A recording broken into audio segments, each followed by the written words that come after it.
My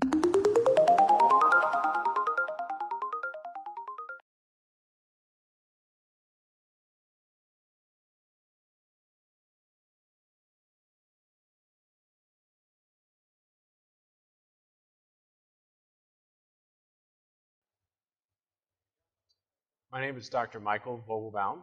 I'm a professor of neurosurgery at the Cleveland Clinic in Cleveland, Ohio, United States. First, I'd like to say it's a pleasure for me to be here in São Paulo. This is my first visit to Brazil, and I've really enjoyed the time that I've been here. The people are very, very friendly. I had the opportunity to speak yesterday about advances in the treatment of high-grade gliomas. And I think that there's agreement that for high-grade gliomas, maximal safe surgical resection followed by radiotherapy and chemotherapy is the standard of care and helps patients more than not doing these. On the other hand, we haven't made much progress beyond that. There have been a number of other treatments that have been developed that have shown minimal and perhaps questionable improvement in survival.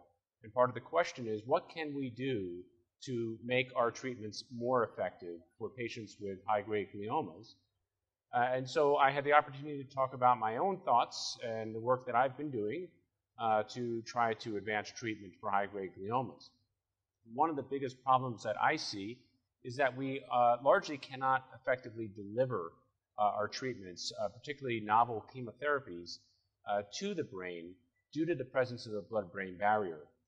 And the infiltrative part of a high-grade glioma, the part that ends up leading to a patient's demise, is behind a normal blood-brain barrier.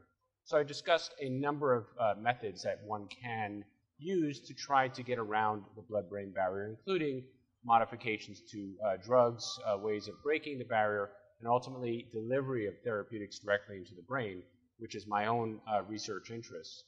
And I was able to talk about some of the clinical trials that have gone on in the past, some of the issues that we face with those trials, and how we're trying to move forward to make this a more effective approach. And hopefully we'll be able to see success in terms of patient survival with these new approaches. But it is going to require continued clinical investigation.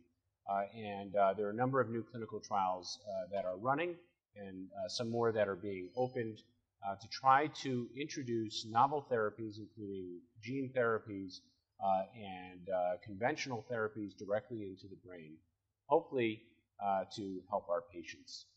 So again, it's been a pleasure for me to be here at this very important meeting. It's been a very exciting meeting, very educational, and I look forward to the opportunity to come to Brazil again. Thank you.